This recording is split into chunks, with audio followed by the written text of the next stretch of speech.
Thank you, Mr. Chairman, and thanks to our distinguished panel for being here today. It's a real pleasure to have you here, all three of you. It's a pleasure to have two Utahns on the panel. I was pleased a minute ago when Mr. Cornyn was referring to what Texas has become known for. I was hoping he was going to say Texas's recent loss to BYU, but alas, that's not what he had in mind. We're having a special hearing on that. Exactly. I look forward to that, sir.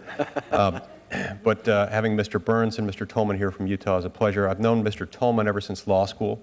I'm not sure he was shaving back then, but apparently he got into the habit of not shaving, and I might say, sir, that is a beautiful beard.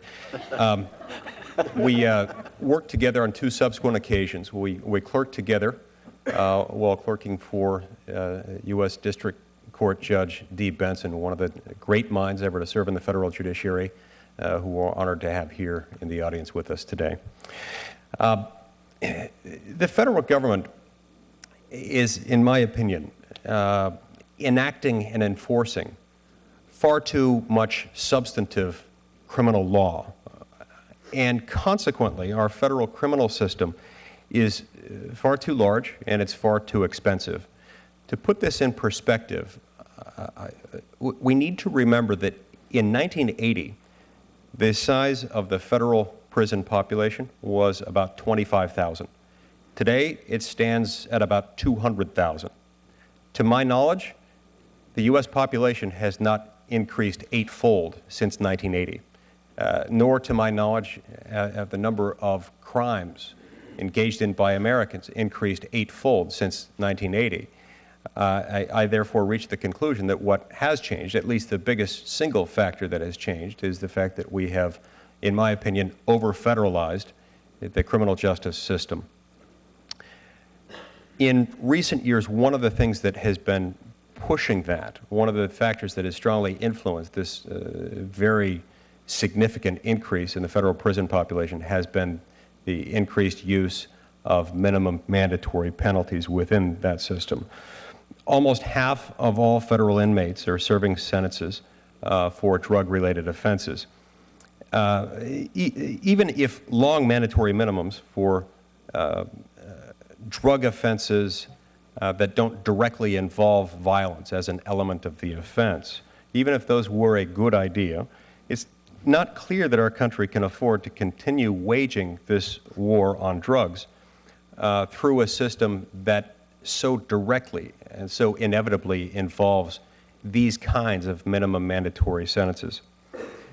As evidenced by our witnesses today and the two distinguished panels that we've had today, there is, I think, an increasing consensus developing, consensus that's developing on the right and on the left, that significant reforms to minimum mandatory penalties are in order. This is where we need to go.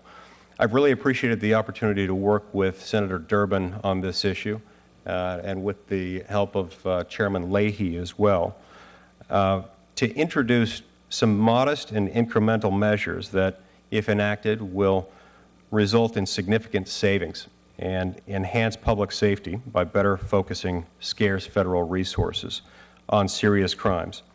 Our bill, importantly, does not eliminate any mandatory minimums, but rather reduces some of the more egregious mandatory minimums for drug offenses that don't directly involve violence as an element of the offense.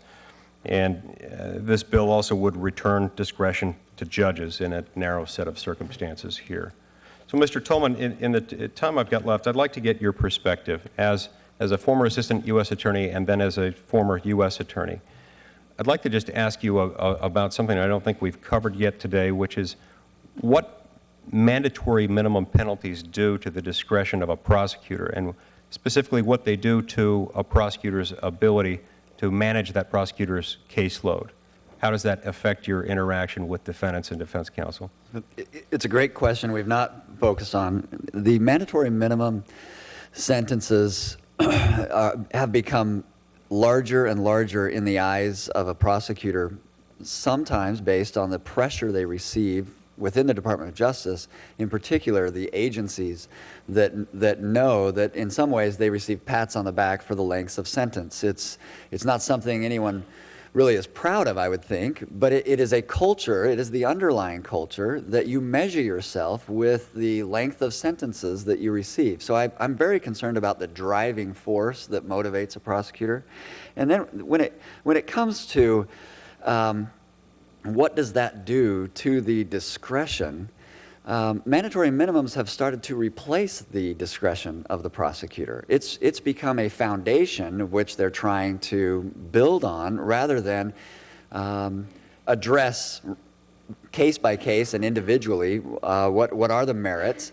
I'm reminded of, I had a personal meeting with Ed Meese not long ago in which he reminded me that he would on occasion call assistant U.S. attorneys and U.S. attorneys when he would learn that they would defer a prosecution or they would decline a prosecution, and he would congratulate them on exercising their discretion. That culture is not really there. I think the states have done a better job of recognizing rehabilitation is part of their mandate. The federal government has not done that, and I think the mandatory minimums are a large part of that. You're wanting to review both the front end and the back end of the criminal justice system really is identifying both sides of a very similar problem, which is discretion is being set aside, and often what is replacing it is the very draconian sentences. And I would articulate that while I agree we are all encouraged by the decrease in the crime rate, as Mr. Burns points out, that is something we don't want to lose, but we can focus on rehabilitation and we can move away from some of these anecdotal problems and still maintain the reduction in that crime rate. It's interesting. To listen to this, like many others on this committee, I fought for grants to local prosecutors and various law enforcement, the Department of Justice, for everything from specialized enforcement for a particular problem in the area or rehabilitation programs or other programs of work. We now find there's less and less and less money available for that because the Department of Justice, more and more and more of their budget is going to Bureau of Prisons. I'm not suggesting it's all a dollar or cents, but I would note that local prosecutors and those who work on diversionary programs, everything else, finding a lot less money as it goes into the Bureau of Prisons. It's just an interesting thought to have. Senator Lee, will you finish? I didn't mean to. Just wanted to ask one more follow-up on that point. With regard to getting to a plea agreement, does this influence your ability as a prosecutor, or did it when you were a prosecutor, to get to a plea agreement? Are cases that involve significant mandatory minimum penalties less amenable to being resolved through a plea? And if they are, explain to us how that might be detrimental to a prosecutor's office. It's absolutely true. It's absolutely true.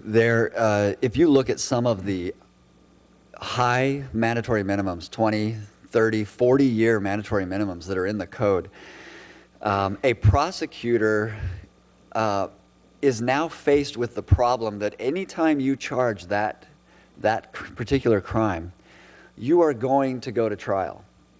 And as one prosecutor indicated to me, when several, and I was here in the Senate when some of these mandatory minimums were elevated, the problem, and she was asking, was anyone a prosecutor back there that was looking at this when Congress passed these elevated mandatory minimums? Because she now was, previous to these mandatory minimums, she could prosecute dozens and dozens and dozens of cases. She was in the child predator area. Now everyone wants to go to trial because the risk is so great. She's now doing 6, 7, 8 cases a year because she has to go to trial. There's no longer an ability to, and they should be punished and they should have severe punishments. But when those mandatory minimums are so high, you've now eliminated any ability to enter into appropriate plea negotiations. So in I other just words, say that, Senator, if that's happening in the federal system, that's a shame. And I have not heard that there is a culture that you get a pat on the back if you rack up a long prison sentence.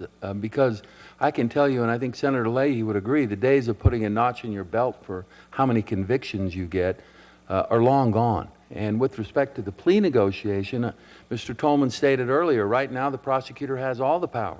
You get to assess the case, you get to decide who's charged, and you get to decide what the penalty is. And from General Holder's announcement, I think U.S. attorneys will be getting calls every week congratulating them for not charging crimes that supposedly he doesn't want them to charge. We never do that. We are just as proud when we acquit the innocent, when we don't charge, or when we go to trial and hold the guilty accountable for victims. all the more reason why I'm very comfortable with the bulk of the criminal law enforcement being done at the state level. Correct, and if I could just add, the problem is this, and Mr. Burns has pointed it out, the states are they're using the federal system to say, if you don't reach a certain agreement, we're going to send you over to the feds. Why do they say that, and why do they want to? We really like it. They do. They can still do it under the sentencing guidelines, but the reason they're doing it, you can't simultaneously indicate that federal prosecutions are only 5% of the nation's criminal justice prosecutions and laud the mandatory minimums and argue that our decrease in crime is a result of those types of policies when it's only based on 5% of the population. Let me conclude.